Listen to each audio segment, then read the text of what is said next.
বিসমিল্লাহির রহমানির রাহিম। আসসালামু আলাইকুম আমার প্রিয় ভাই ও বোনেরা, কেমন আছো? আশা করি খুব ভালো আছো। আল্লাহর অশেষ মেহেরবানিতে আমিও খুব ভালো আছি। চলে আসলাম আরেকটা লং ভিডিও নিয়ে। তো লং ভিডিও করতেই না, লং ভিডিও দেই না তোমাদের। লং ভিডিও করতে আমার বেশি পছন্দ, বেশি ভালো লাগে। তো যাই হোক, দেখো পুচকে একটা বিনুনি করেছি। আর আমার চুলগুলো ছেড়ে দিলে যতটা বড় দেখা যায়, আর বেনুনি করলে কিন্তু একদমই ছোট লাগে। তো যাই হোক, কিছু করার নাই। এখন হচ্ছে পানি গরম দিয়ে আসলাম। আর দেখলাই তো রান্না বাড়ি পুরো কমপ্লিট। আর তোমার ভাত চুলায় আছে, ওইটা হলেই হয়ে যাবে। তো সকালবেলায় আমি সমস্ত কাজ শেষ করে ফেলছি। এই জামা কাপড়গুলো কালকের ছিল, কালকে না ভাঁজ করতে ভালো লাগে নাই, জমা করে রেখে দিয়েছিলাম। ভাবলাম যে এখনই ভাঁজ করে ফেলে দেই।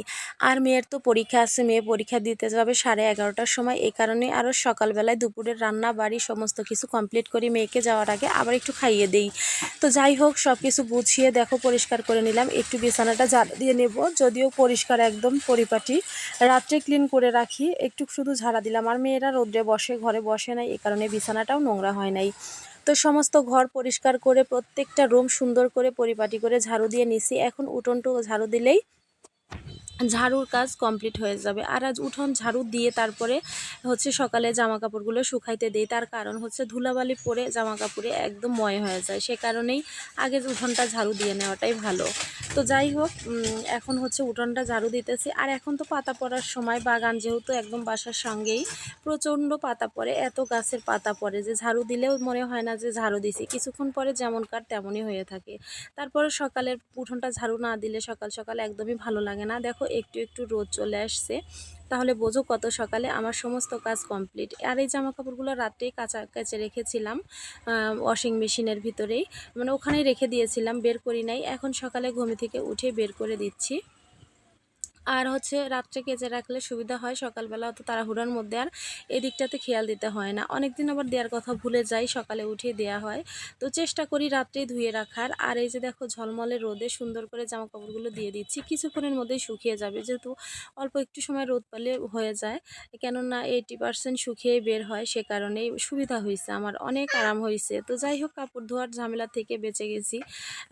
এটা হচ্ছে সবচেয়ে বড় ঝামেলা ছিল, কেননা আমার প্রতিদিন প্রচুর কাপড় বের হয়। মেয়ের বাবাও দেখা যায় একদিন যেটা পরে একবেলা, মানে এবেলা একটা ওবেলা একটা, প্রত্যেক দিন 2-3টা করে জামা কাপড় ওর চেঞ্জ করে, মেয়েদের চেঞ্জ করে। তো যাই হোক, রাত্রে আবার দেখো ছোট মেয়ে বলছে কাচ্চি বিরিয়ানি খাবে। আর ছোট মেয়ের আবদার মেটাতে মেয়ের বাবা নাকি ফকিরই হয়ে যায়, সেটাই ভাবছি। কেননা ছোট মেয়ের আবদার মেটাতে যায়, আমার আর বড় মেয়ের মুখের দিক তাকিয়ে মেয়ের বাবার আর ভালো লাগে না, আমাদের জন্যও খাবার নিয়ে আসে। আমরা কিন্তু না করি দুইজন, কিন্তু ওর নাকি ভালো লাগে না। তো যাই হোক, সেটাই বলছিলাম যে ছোট মেয়ের আবদার মেটাতে যায় কি তুমি ফকির হয়ে যাবে বাইরের খাবার কিনতে কিনতে, এই নিয়ে অনেক হাসাহাসি করলাম। তো মেয়ের বাবা খাবে ভুড়ি ভাজি আর সবজি দিয়ে রুটি, প্লেন রুটি। আর আমার জন্য তান্দুরি রুটি, আর হচ্ছে ও কী বলে চিকেন গ্রিল নিয়ে আসছে। আর ওদের দুই বোনের জন্য বিরিয়ানি নিয়ে আসছে, যে যেটা পছন্দ করে তার জন্য সেটাই নিয়ে আসছে। তো যাই হোক, চলো আজকের ভিডিওটা এখানেই শেষ করে দিব।